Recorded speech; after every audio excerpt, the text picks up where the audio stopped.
C'est important de parler avec son bébé, d'accord, mais comment s'y prendre? Nous pouvons acheter tous les jouets du monde pour éveiller notre bébé, mais rien ne remplace nos échanges dans les petits moments du quotidien. Émerveillons-nous de ses essais pour nous parler n'importe où, n'importe quand. Mettons du sens sur ses gazouillis, ses bababa. Il est important de lui répondre pour lui donner envie de continuer. Le plaisir partagé pendant ces échanges simples est le carburant de sa communication. Nous avons le pouvoir d'agir sur le développement de son langage et sur son cerveau. Répéter un mot laisse une trace dans son cerveau, comme une empreinte. Entendre plusieurs fois le même mot lui permet de l'apprendre. D'abord, il comprend que le coton est ce petit morceau blanc tout doux qui sert à le nettoyer. Ensuite, votre bébé retiendra ce mot parce que vous lui en parlez tous les jours. Quand il sera prêt, il le dira lui-même. La répétition des mots dans le contexte lui permet d'apprendre plusieurs mots par jour. Plus tard, il pourra les associer pour construire des phrases. Il est étonnant de voir à quel point il est possible d'aider son bébé à parler sans le savoir, à travers des gestes simples du quotidien. C'est si important pour le bébé et si gratifiant pour un parent. Observer. Et maintenant, comment faire? En observant finement la manière de communiquer de son bébé, on suit les progrès dans sa façon de s'exprimer. Avant même sa naissance, ses réactions à notre voix à travers le ventre de sa mère, dès les premiers jours, par ses mimiques ou mouvements du corps, par un regard intense ensuite. Tout cela est déjà une sorte de langage. Ah, je vois que tu as bien compris que c'est l'heure du biberon. Tu es content? Sachez qu'un bébé comprend beaucoup plus qu'il ne s'exprime. Car, comme face à un iceberg, on ne voit pas la partie immergée. On ne se rend pas compte des capacités phénoménales d'un bébé à comprendre son environnement et le langage. Son cerveau analyse les intonations de la voix, les mimiques, les postures, fait le lien entre le mot et ce qu'on lui montre. Et s'il n'a pas de mots pour le dire, il a toute une panoplie de moyens pour montrer qu'il comprend. Il s'exprime, pleurer, tourner la tête vers ce qui l'intéresse, serrer nos doigts, sourire, s'agiter de plaisir, essayer d'attraper l'objet convoité, bouger les lèvres quand nous lui parlons, faire des bruits avec sa bouche. À ce propos, entre 0 et 6 mois, il commence à jouer avec les sons, les voyelles. Entre 6 et 12 mois, il apprend à prononcer les consonnes et assembler les sons. Ba ba ba, ta ta ta, ba ma ta. Mais un enfant qui ne s'entend pas parler à cause d'une surdité va arrêter progressivement de babiller. Sachez qu'il est possible d'évaluer l'audition dès les premiers mois. Les fondations du langage. Dès la naissance, un bébé construit les fondations de son langage. Ces fondations sont essentielles, comme celles d'une maison. Il est possible de les observer quelle que soit la langue utilisée à la maison. Ces fondations du langage lui permettront plus tard de comprendre, discuter, construire sa pensée.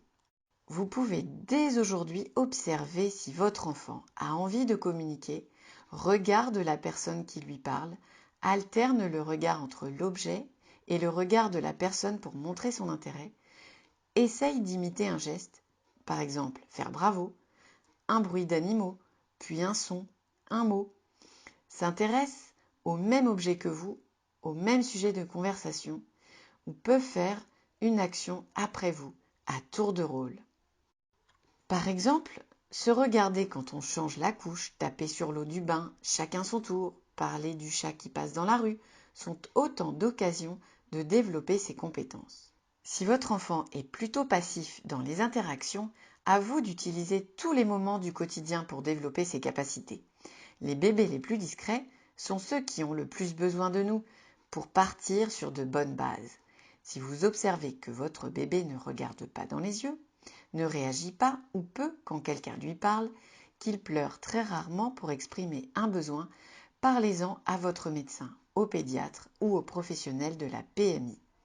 La PMI est le service de protection maternelle et infantile. C'est un lieu où vous serez accueillis par les professionnels de santé. Ils pourront répondre à toutes vos questions avant la naissance et jusqu'aux 6 ans de votre enfant. La PMI organise des consultations, par exemple des vaccins, des permanences, des ateliers et des actions de prévention médico-sociale. Il y en a sûrement une près de chez vous et c'est gratuit. Un orthophoniste pourra vous rencontrer avec votre bébé pour vous donner des conseils. Réagir et répondre. La première manière d'aider son bébé à communiquer, d'après les études, est de savoir l'observer. La deuxième est de lui répondre tout de suite et en suivant ses intérêts. En nous voyant réagir à ses essais, nous entretenons cette envie de communiquer.